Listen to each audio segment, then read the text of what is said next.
கத்தோலிக்க ஆன்மாக்கள் யூடியூப் சேனலுக்கு உங்கள் அனைவரையும் வரவேற்கிறேன். நான் உங்கள் மைக்கேல். இன்றைக்குள்ள வீடியோவில் நம்ம இதை பற்றி பார்க்க போகிறோம்னா, நாம் இந்த மாதம் டிசம்பரில் இருக்கோம். கிறிஸ்மஸ் வரப்போகுது. ஆனால் நம்ம இப்போ கிறிஸ்மஸ் பற்றியோ திருவருகை காலம் பற்றியோ பார்க்கல. நம்ம பார்க்க போகிறது நியூ இயர் பற்றி. அதாவது நியூ இயர் வந்துட்டுனாலே இந்த தீர்க்க தரிசன கோமாளிகள் வாய்க்கு வந்ததெல்லாம் அளந்து விடுவாங்க. அப்படி இவங்க அளந்து விடுறது ஒரு பக்கம் இருந்தாலும், இவங்க அடிக்கடி ஆண்டவர்கிட்ட தினமும் அனுதினமும் ஆண்டவர்கிட்ட நேரடியாக பேசக்கூடிய ஆண்டவரின் தீர்க்கதரிசிகள். அப்படி தாங்களே சொல்லக்கூடிய இவங்க இந்த மாதத்தில் நடந்த இயற்கை பேரழிவுகள் பற்றி ஏன் தீர்க்க தரிசனம் சொல்லலை, அதை பற்றி தான் பார்க்க போகிறோம். வாங்க வீடியோக்குள்ளே போகலாம்.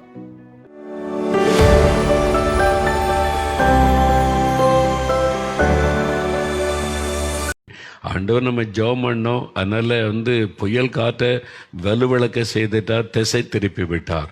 ஆனால் மழை இவ்வளவு தூரம் கொட்டி ஒரு பெரிய பாதிப்பு சென்னை பட்டணத்துக்கு உண்டாயிருக்குது. அப்போது கர்த்தர் எதை சொல்ல விரும்புகிறார்? சென்னை பட்டணத்து குறித்து என்ன அப்படின்னு கேட்கணும். அப்போ நீங்கள் விசாரிக்கணும். அங்கே இருக்கிற ஊழியர்கள், தெய்வ பிள்ளைகள் தான் பொறுப்பு. இந்த பட்டணம் பரிசுத்தமாக இருக்கணும், அப்போ தான் அழிவு வராது. அதெல்லாம் முதல்ல நீங்கள் விரும்பணும்ல, நீங்கள் விரும்பி அதுக்காக ஜெபிக்கணும்ல. அதுக்காக தினமும் ஜெபிக்கிறீங்களா? குடும்ப ஜெபத்தில் ஜெபிக்கிறீங்களா? யோசித்து பாருங்க. அப்போ என்ன காரணம்? அது எனக்கு தெரியாது. ஏதோ ஒரு பேச விரும்புகிறார் ஆண்டவர், அது எனக்கு தெரியுது. என்ன பேச? சென்னையில் இருக்கிற நீங்கள் தான் ரொம்ப பாரம் எடுத்து ஜெபிக்கணும். நாங்கள் நால்மாவில் இருக்கிறோம், உங்கள் சென்னைக்காக உங்களோட சேர்ந்து ஜெபிக்கிறோம்.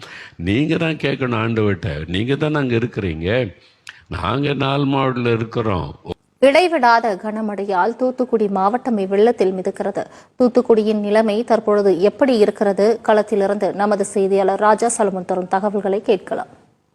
வணக்கம். தூத்துக்குடியிலிருந்து இன்னைக்கு வரலாறு காணாத ஒரு மழை பெய்து கொண்டிருக்கின்றது. 2 நாட்களாக தொடர்ந்து மழை பெய்து கொண்டிருக்கின்றது. 150 வருட காலமாக இந்த மழை இதுவரைக்கும் பெய்யாத ஒரு மழை இப்பொழுது பெய்து கொண்டிருக்கின்றது. சென்னையில் இருக்கிற நீங்கள் தான் ரொம்ப பாரம் எடுத்து ஜெபிக்கணும். நாங்கள் நால்மாவில் இருக்கிறோம். இடைவிடாத கனமழையால் தூத்துக்குடி மாவட்டம் வெள்ளத்தில் மிதக்கிறது.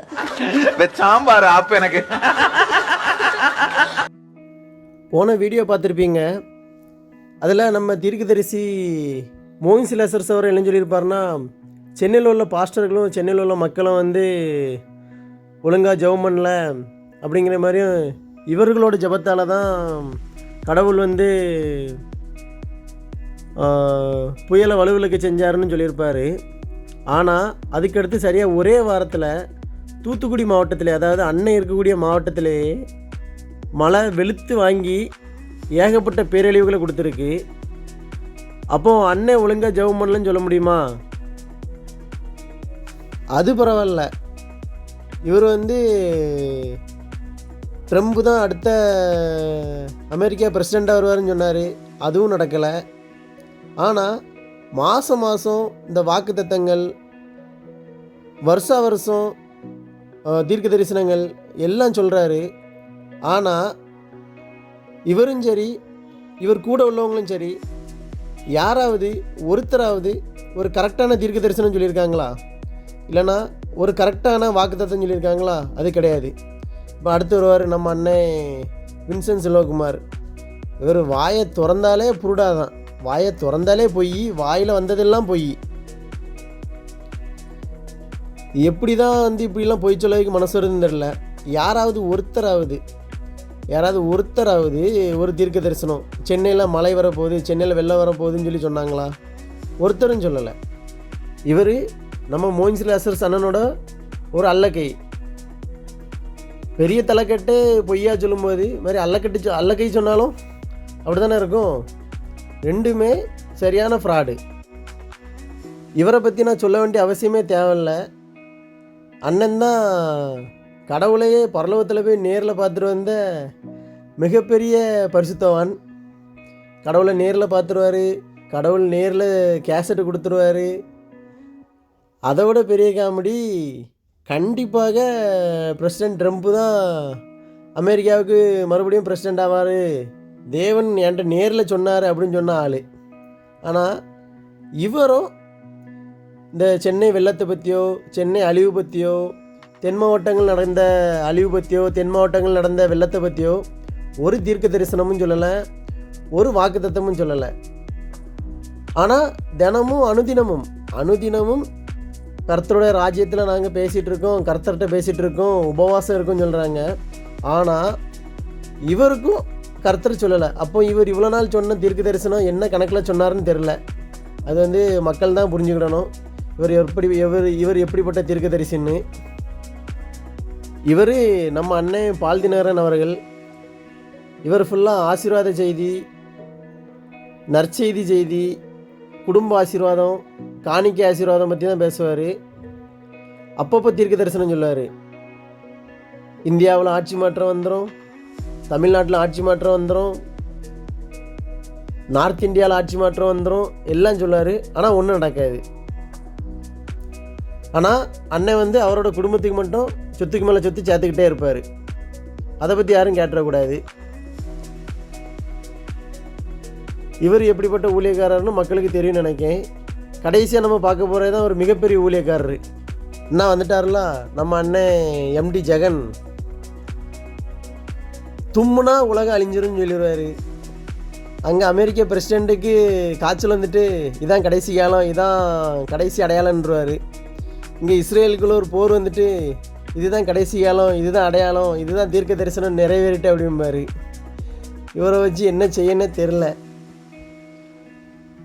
பக்கத்தில் ஏதாவது ஒரு 2 நாட்டுக்குள்ளே ஏதாவது பேச்சுவார்த்தை, ஏதாவது ஒப்பந்தம் நடந்திருக்கும். இதுதான் அந்தி கிறிஸ்துவின் ஒப்பந்தம்ன்றவார்.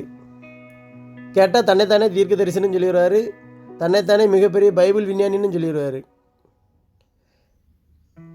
இவங்கெல்லாம் நம்பி இந்த கிறிஸ்தவம் எங்கே போகுதுன்னு எங்களுக்கு தெரியலை. இந்த தமிழ்நாட்டில் ஏகப்பட்ட பேர் தாங்களே தீர்க்க தரிசனம் சொல்கிறாங்க. நான் அதில் குறிப்பாக ஒரு 5 பேரை மட்டும்தான் இதில் பேசியிருக்கேன். இன்னும் நிறைய பேர் இருக்காங்க. தாங்களே தீர்க்க தரிசனம், தாங்களே தேவகுமாரன்னும், தாங்களே தேவ மனிதன்னு சொல்லிக்கிட்டாங்க.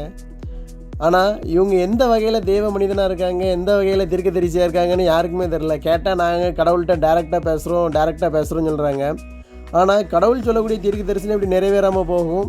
கடவுள் இவங்களுக்கு தீர்க்க தரிசனம் சொன்னால் அது எப்படி முன்னக்கூட்டியே சொல்லாமல் இருப்பார்? தாங்களே தேவ மனிதன்னு சொல்லக்கூடிய இவங்க யாருமே உண்மையிலே தேவ மனிதனும் கிடையாது, தேவ தீர்க்க தரிசிகளும் கிடையாது. இவங்கள பற்றி நம்ம ஆண்டவர் இயேசு கிறிஸ்து முன்னமே அழகாக தெளிவாக சொல்லியிருக்காரு.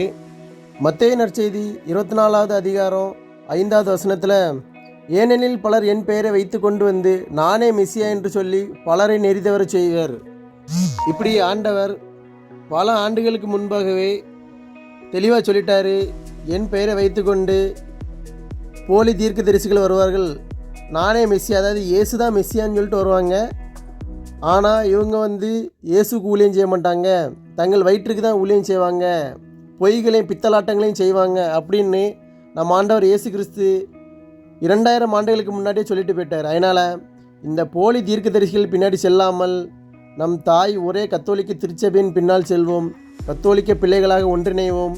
இந்த தீர்க்க தரிசன கோமாளிகளின் பேச்சை கேட்காமல் தாய் திருச்சபைக்கு திரும்பி வர வேண்டும் என்று பிரிந்து சென்ற நம் தாய் திருச்சபையின் பிள்ளைகளுக்காக நம் ஆண்டவரின் இயேசு கிறிஸ்துவிடமும் அன்னை மரியாளிடமும் வேண்டிக்கொள்வோம். ஆமேன். நன்றி, வணக்கம்.